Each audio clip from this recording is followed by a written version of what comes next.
Oh, push. Wow. We've got 3 of these ones in the office. How many have I helped you buy now? 3 now. 3? Yeah. Although actually, next time, my wife has said, can she be consulted? It's a good place, though. Thank you for bringing me here. My pleasure. We've known each other for a long time now, right?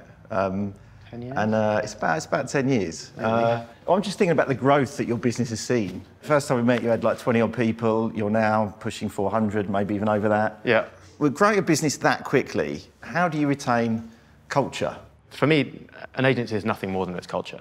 Right. And if the way that I look at it is that the culture is the trunk, people are the branches, and the clients, to be honest, are the leaves. And so you should value them in that order, because to deliver the greatest value to your clients, you have to ensure that the people within your business have a sense of purpose.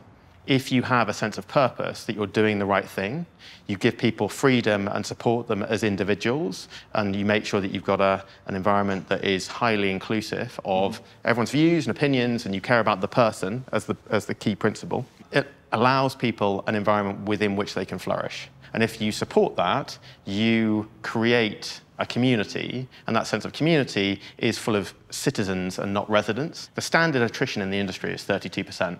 Yeah. And ours is 10, is that those Which people... is probably quite a healthy number. I mean, any less than 10 and you start to like not get new talent in quickly enough. Exactly. Last year, of the people that left our business, half of them left the industry altogether, which for me is the thing that I'm most proud of. If you are super straightforward and you prioritise your people, which is what we do, those people, because they really care about campaign performance and you provide them freedom to do that and a culture that drives towards mastery, basically. And that is a great foundation for the development of a relationship, because it engenders trust, because you have a shared motive with the client. That means that we tend to see innovation, because that platform of good communication with the client means that you're working towards a shared goal. That tends to lead to growth and revenue, but growth and revenue is a 5th stage consequence of doing what we think is the right thing in the first place. That talks to the foundation of culture. It says, London's Greatest? vandals. There's an article, Nick Walker, who I actually like quite a lot, he's done an awful lot of work around this thing called vandals. Is that like a movement or a... This notion of art on art, like they all nick from each other. A bit like the ad land, actually. But that's good, though, right? Yeah. That's evolution. I mean, all art does that. Greatest form of flattery. One thing we haven't talked about, if you think about the big industry trends at the moment, the big things that we need to fix in our industry, arguably the biggest one right now is diversity. My view is that if you are genuinely inclusive, then diversity shouldn't be a problem. And there's 2 elements there. There's one is there pay inequality rather, and is there a pay gap? Within Merkle Periscopics, we have a 9% pay gap. It's something that we're pleased with, but is not right. We have almost no pay inequality, which I'm very proud of. Yeah, and I feel very comfortable where we are in terms of gender. We have almost a 50-50 workforce.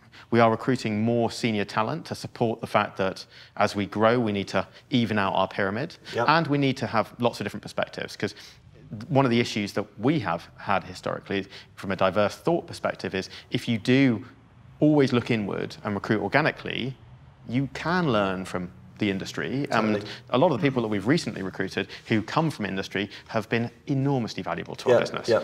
And these are the things that, I'm really obsessed with trying to fix. I think one is around just people being aware that this is actually an industry that they could work in. If you've got any idea that you could work for Google in the UK, probably not. If you've got any idea that you could work for an advertising agency that's going to give you an amazing career path into pretty much whatever they want to do, probably not. My view is that our role will be to manage the relationship that a brand has with each individual in the UK. We as an organisation need to then understand the perspective of each individual in the UK. Yeah. And so if we're trying to move the perspective of the industry from top down, buy my shit, to bottom up, understand the needs of the individual, and then present when appropriate and relevant to them in a personalised way that's seamless. It's about the consumer. We as an industry need to then make sure that we have people that represent the consumer. I think that I would put, it's got quite a lot of movement in it. I would put that probably the other way up I'd probably put it so that... the arrow's going that way? Yeah. I would put that in the kitchen. I like the depth to it as well. I actually really like that. So the longer you look at it, the better it gets. Yeah. I do think, trust is a really interesting kind of conversation that's going on in our industry at the moment. And I think that relationship between brands or technology or media and the users and trust is such a fine balance at the moment. And so we've got to be thinking about it constantly, about are we slightly overstepping the mark? What else do we need to do to ensure that, we've got that trust, we're retaining that trust? But how do we win back the trust? Do you think that Google is trusted now? So, we do a lot of internal polling on this, as you can imagine. Yeah. And we are still a very, very trusted brand. And we look at our competitive set. From a consumer perspective or from an industry perspective? Certainly from a consumer perspective, I think, the joy that people have in using our products is still absolutely there. I think we've got a huge amount of more work to do, explaining how our users can take more control over the data that we've got. How do we make sure that we're still delivering a personalised experience without someone feeling like they're being chased by a coat they bought 3 weeks ago? There are lots of organisations that will look to get rich quick. And it all comes down to the intersection of value. If you are relevant and you are in the context of your relationship with an individual, that is additive. But increasingly, the customer doesn't care about my business model, doesn't care about... And why should they? Yeah, they just want a seamless experience, but they want it to be uniform because their relationship is with the brand. Yeah. And so that is creating issues around data, data use, data privacy, data ownership, stitches back into trust. Historically, an organization's value sat within their brand equity, and now I think it sits within their customer data.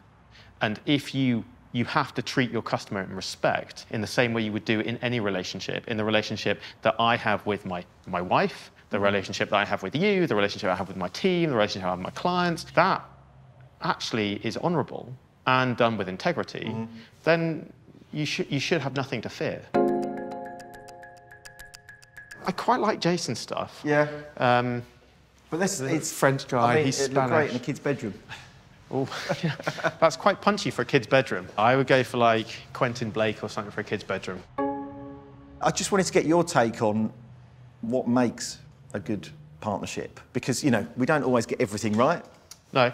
So how do we make sure that we keep, on the whole, moving in the right direction? I think the beginning of a partnership is the most important bit. You put your cards on the table and say, this is what I stand for to a degree. If you get that right at the beginning, it gives you a good track. The relationship we had with Google moved from a relationship with a supplier to a partnership because of a shift in motive. Our perception was that Google came in and encouraged us to do things for our clients that we could clearly see, or we perceived them to be in Google's best interest. And the shift was to say, okay, how are we going to maximize value for your clients? And that's where our motive was shared. But I feel like we're in a very strong position to harness what is the future state of advertising in terms of using data and technology to make everything very, very personal and very, very addressable. I completely agree. Of course, we've made mistakes as an industry. That's because we've been learning what having more data actually means from the relationship that we've got with our customers and the relationships brands have got with their customers. Now, as we start to unpick this as an industry, and we are, and there's a really kind of positive move to fix that over the next year or so, there's fantastic opportunities for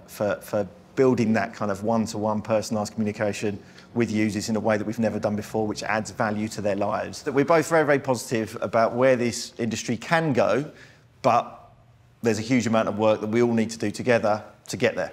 I think it's a great place to finish. Tom, thank you so much for having a chat with me this morning. You've probably got a frothy lunch or something to go to right now. I don't do frothy lunches. Anymore? Got far too much important stuff to do, Tom.